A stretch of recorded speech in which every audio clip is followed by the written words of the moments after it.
Hey, what's up everybody? How you doing? Welcome back to Karpo Gaming and another Diablo 4 video. Well, today we have a service land build for the Sorceress, and it is really nice. I was able to take down the Shava with no issues at all. This build is simply fantastic. It's going to be really good when the game launches. So let's go with the Sorceress service land build.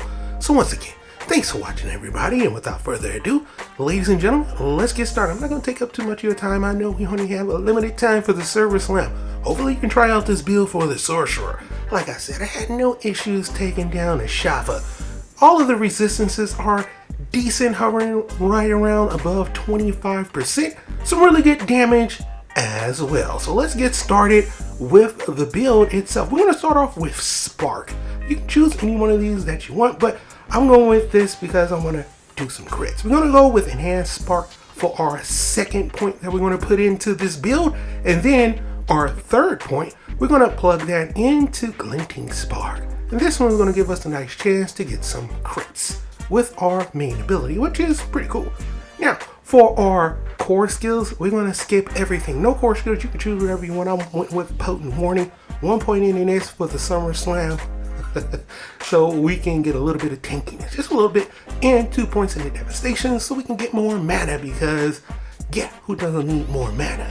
Now when we come down to our defensive skills, we're gonna go 1 point into Flame Shield, so we're gonna go immune for a couple seconds, and Enhanced Flame Skill is gonna give us 25% movement speed, and 1 point into Shimmering Flames, going to heal us for 50% of our missing life. So whenever we pop that down, we're going to move a little faster, get a little bit of health. 1 point in the Glass Cannon. Of course, we want to put in more in that, but it's the Server Slam. And then we're going to go 1 point into Ice Armor, 1 point into Enhanced Ice Armor. And yes, even though these was nerfed to hell, it is still viable. 1 point into Hydra.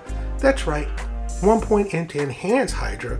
And instead of going with the percentage of the crits, I decided to go with more burn. And Ice Blades, of course. We're going to go with Ice Blades. It's going to be our main source to inflict vulnerable on enemies.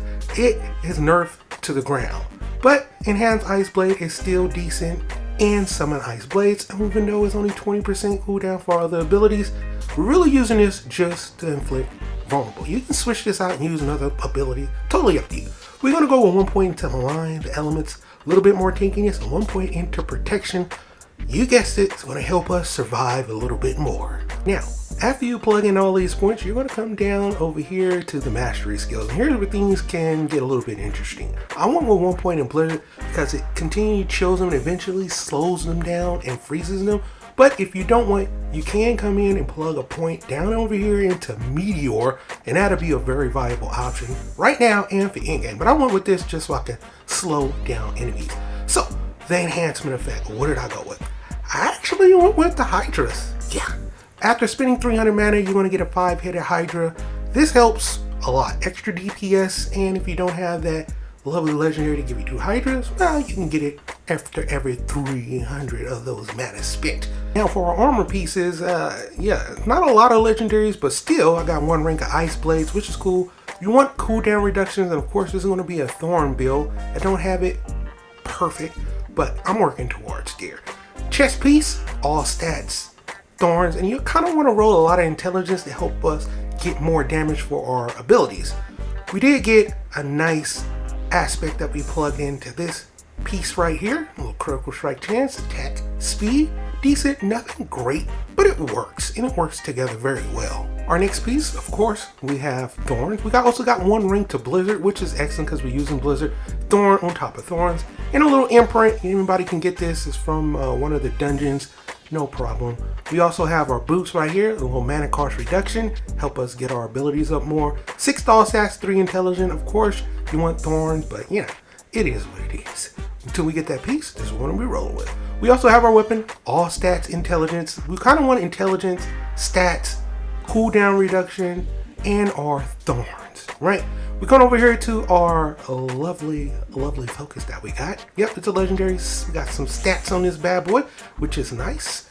We also have our 2 rings, one of them which I turned into a legendary, so we can use this little ability that I got.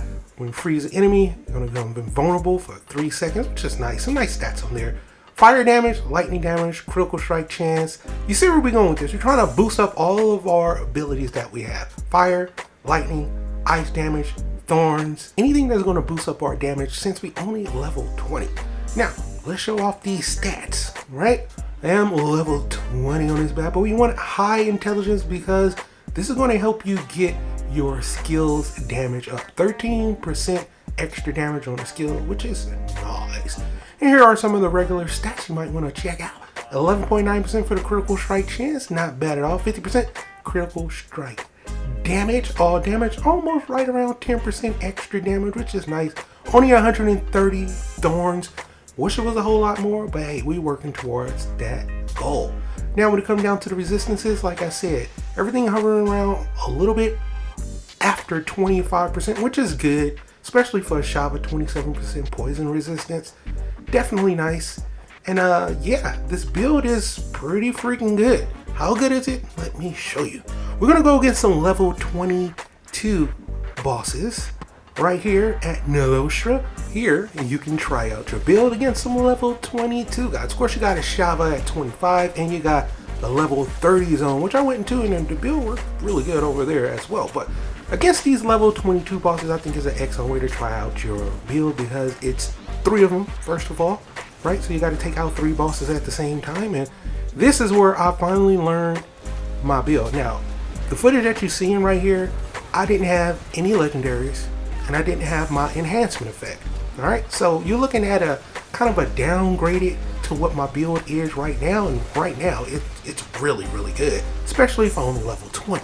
So the way this build works is you want to pop down your blizzard. Is going to slow them down. If they stand in the spot, it will eventually freeze them, right? You want to then throw down your Hydra. Your Hydra's going to be shooting at the fire. If they move out the ice, you can recast it. But here's the thing. This is what I'm learning to do. We're going to be playing Ring Around the Posy. If you don't know what that is, it's an old game kids used to play way back in the day. Not me, but that's what it's called. All right. Now, we're going to be just running in a circle. That is how you're going to get the enemies to stand inside of the blizzard pool. Even if they move around, if you run into a circle, depending on the circle, we got this laser beam that's kind of chasing you around. But if you just run in a circle, they'll try to just follow you. And eventually, if they stand in there, they will freeze, you know? And it's just absolutely amazing, this build. It's a whole lot of fun too. Now right here, you see me take a lot of damage. They are level 22, am I right? But I'm able to stay alive because of the flame shield, because of my ice armor. It's constantly going to bring back up my health, as well as the blizzard slowing them down, and the Hydras just doing work. Even though it's been nerfed to hell, the ice blades will inflict vulnerable on enemies, which definitely helps. And throwing that glinting spark will help you get your crits. All in all, the build worked really, really good. I was actually really surprised. I didn't have any intentions on using Blizzard whatsoever. I did mess around with Meteor and it works really good too. But ultimately, I landed on Blizzard just because that fits my playstyle. So boom, there you have it. My Service Line build for the Sorceress is pretty nice. Check it out. You still got time to try it out today. But for right now, that's pretty much going for the video. I hope you truly enjoyed it. As always, if you're new to the channel, how you doing and welcome. Don't forget to subscribe right here at Karpo Gaming, pull a wide variety of videos. So for everybody that do support the videos, thank you. And as always, I'll be seeing y'all in the next one. Later.